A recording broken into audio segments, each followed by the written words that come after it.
เร็วต้องมีสอนที่ยังครับผู้บรรวยผู้สี่พอเอาผู้ไหนผู้เดียวแสดงมาเขาต้องไปไหนครับรวยเลยป่ะครับไหนถ้าเอาเปรียบคนอื่นบอกมีมูไม่พวกบอกนี่เช่นไหนครับบ่อยสร้างความเดือดร้อนให้กับตัวเองและผู้อันนี้เองมาไม่สุดนั่นก็ครับไม่สุดโต่งเรียกว่าเดินทางสายไหนก่อนครับสายกลางโอเคเนาะอาจารย์เขาต้องค่อยบอกกันว่าโอ้เขาอันนี้ที่เขาวิ่งสู่ผาแต้มท็อปคือสมัยก่อนเนาะสมัยผมอยู่นี่แต่ก่อนผมจัดงานแลนผาแต้ม2 เถื่อครับวิ่งสู่ผาแต้ม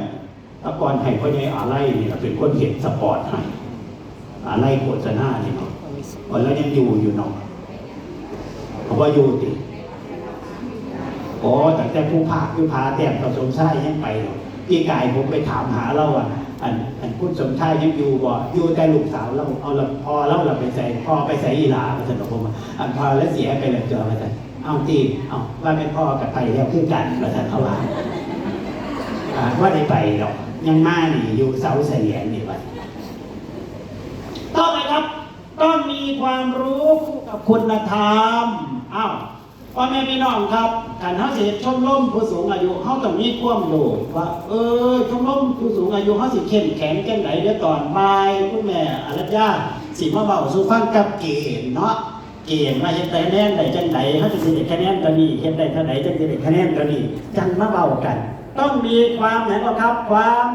รู้เขียนเอาไว้ครับว่าขันเด็ดแบบพอเพียงเป็นว่าห้ามเดาอย่าเดาผมไปบรรยายมหาวิทยาลัยเขาเด็กน้อยมาถามผมว่าอาจารย์ว่าพอนายกสิบิดผูกวอขนาดมาถามผมมาจักเราลาเลยว่าสนุกก็ยังกับมีความหูคือกันว่าสนุกเจ้าก็มาถามเดียวนี่หนูเห็นอยู่ในข่าว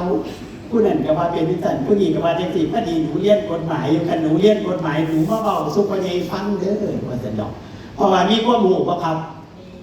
ผมก็มีเนาะเขามีความหูเขาต้องมาเอาตัวเขาฟังเขาก็มีความหูเขาก็ฟังเขาเลยว่าครับได้เขาไปหาอะไรว่าครับความรู้ถามอีกได้ป่ะเนี่ยอาจารย์รัสเซียกับยูเครนเขาสิเศร้าลงกันง่ายวอ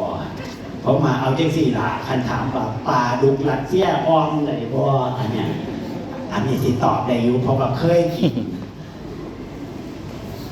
อาจารย์ห้ามเดาโอเคป่ะครับเพิ่นว่าบ่ได้เพิ่นว่าอันนั้นเขาฟอนใส่อย่างเดียวเขาต้องบอกว่าหลักการเป็นแบบนี้วิธีการทำตามระเบียบเป็นแบบนี้